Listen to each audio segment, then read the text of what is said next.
Hello everyone, कैसे हैं आप सब लोग। आशा करती हूँ आप सब लोग बहुत अच्छे होंगे। मैं रितु चौधरी आप सभी के लिए लेकर आ गई हूँ UP police special current affairs की क्लास। तो आइए स्टार्ट करते हैं हम आज की अपनी क्लास को। और आज की क्लास का फर्स्ट क्वेश्चन है आप सभी के सामने। भारत सरकार ने उत्तर प्रदेश के किस जिले में 417 करोड़ की लागत से इलेक्ट्रॉनिक्स मैन्युफैक्चरिंग क्लस्टर EMC 2.0 स्थापित करने की मंजूरी दी है? लखनऊ, कानपुर, गौतम बुद्ध नगर या फिर आगरा? तो ये मंजूरी मिली है गौतम बुद्ध नगर को, जो कि आपके उत्तर प्रदेश का ही एक जिला है। ये क्लस्टर आपका 200 एकड़ क्षेत्र में फैलेगा और जो इसका विकास करेगा वो करेगा आपका यमुना एक्सप्रेसवे औद्योगिक विकास प्राधिकरण YEIDA। और ये जो योजना है ये शुरू की गई थी आपकी 2020 में और ये 2012 का उन्नत संस्करण है। नेक्स्ट है आपका भारतीय अंतर्देशीय जल मार्ग प्राधिकरण IWAI या फिर जिसे आप inland waterways authority of India भी कहते हैं कि 198वीं बोर्ड बैठक कहाँ आयोजित की गई थी? मुंबई, कोलकाता, दिल्ली या फिर नोएडा? तो ये आपकी बैठक जो आयोजित हुई वो हुई थी आपकी दिल्ली में। दिल्ली में आयोजित भारतीय अंतर्देशीय जल मार्ग प्राधिकरण की 198वीं बोर्ड बैठक में जल परिवहन से जुड़े कई अहम फैसले लिए गए। बैठक में असम के सिलघाट, विश्वनाथ घाट, गुईजान और नेमाटी में जेटी निर्माण को मंजूरी दी गई। इससे यहाँ पर्यटन और व्यापार को बढ़ावा मिलेगा। डिब्रूगढ़ के बोगीबील में क्षेत्रीय उत्कृष्टता केंद्र जिसे RCOE भी कहते हैं की स्थापना यहाँ की जाएगी और जो इसकी वार्षिक प्रशिक्षण क्षमता होगी वो आपकी होगी 5.396। ये इसकी वार्षिक प्रशिक्षण की क्षमता होने वाली है। नेक्स्ट है आपका 24 जून 2025 को किसे यूग्रो कैपिटल का नया CEO नियुक्त किया गया है? फर्स्ट है आपका साचिंद्र नाथ, अनुज पांडे, राजीव मेहरा या फिर अमित अग्रवाल? तो ये हैं आपके अनुज पांडे।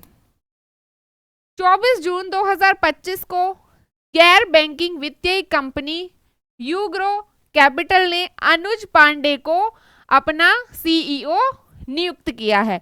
इससे पहले ये इसी कंपनी में CRO के पद पर थे, यानी कंपनी के मुख्य जोखिम अधिकारी के पद पर कार्यरत थे। और यूग्रो जो है ये आपकी एक मुंबई स्थित NBC है, यानी कि नॉन बैंकिंग फाइनेंस कंपनी है।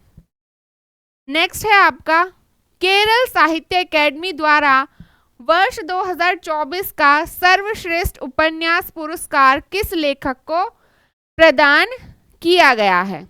V श्रीनिलाल, अनीता थम्पी, GR इंदुगोपन या फिर M स्वराज? तो ये आपका दिया गया है GR इंदुगोपन को।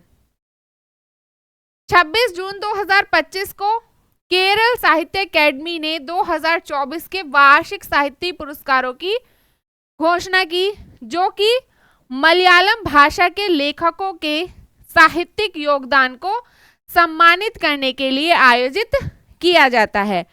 इस पुरस्कार में उपन्यास, कविता, लघु कहानी, नाटक, निबंध, आत्मकथा, यात्रा वृत्तांत, अनुवाद, बाल साहित्य और हास्य लेखन जैसी विधाएं शामिल हैं। नेक्स्ट है आपका भारत में राष्ट्रीय सांख्यिकी दिवस किस दिन मनाया जाता है? 28 जून, 30 जून, 29 जून या फिर 27 जून? तो ये आपका मनाया जाता है 29 जून को। भारत में राष्ट्रीय सांख्यिकी दिवस हर वर्ष 29 जून को मनाया जाता है। किस लिए मनाया जाता है? प्रोफेसर प्रशांत चंद्र महालनोबिस, इनकी स्मृति में ये दिवस मनाया जाता है, जिन्हें आधुनिक भारतीय सांख्यिकी का जनक भी कहा जाता है।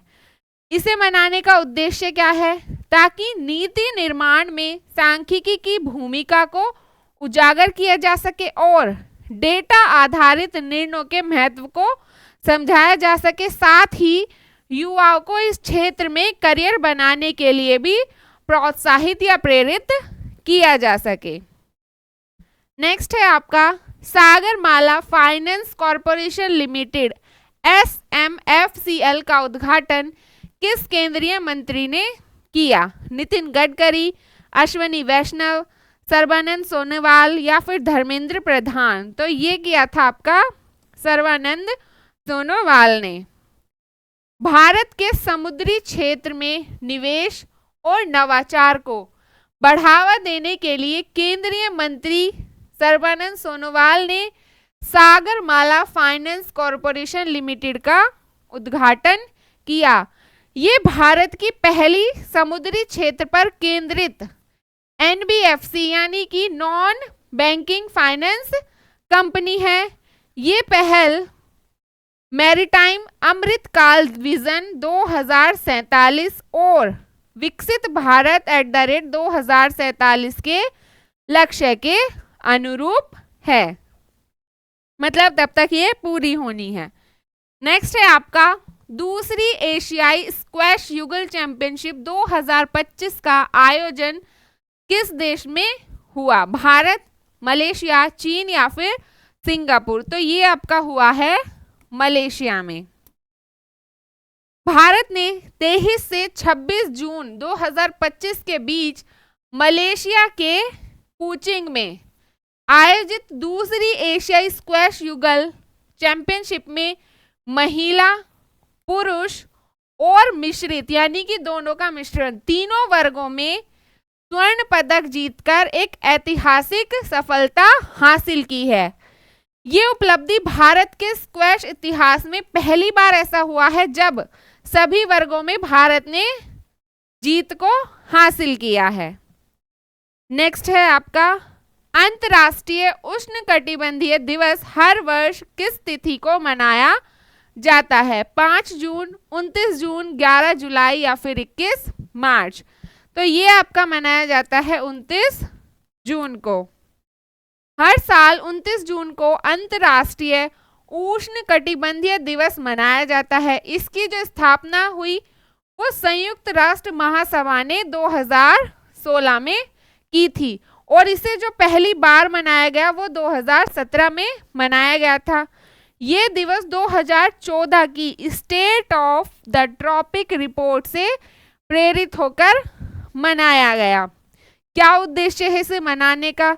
तो उष्णकटिबंधीय क्षेत्रों की जैव और सांस्कृतिक विविधता, साथ ही उनकी सामाजिक, आर्थिक और पर्यावरणीय चुनौतियों के प्रति जागरूकता फैलाना, ये इसका मुख्य उद्देश्य है मनाने का। तो ये थे हमारी आज की क्लास के कुछ इंपॉर्टेंट क्वेश्चन।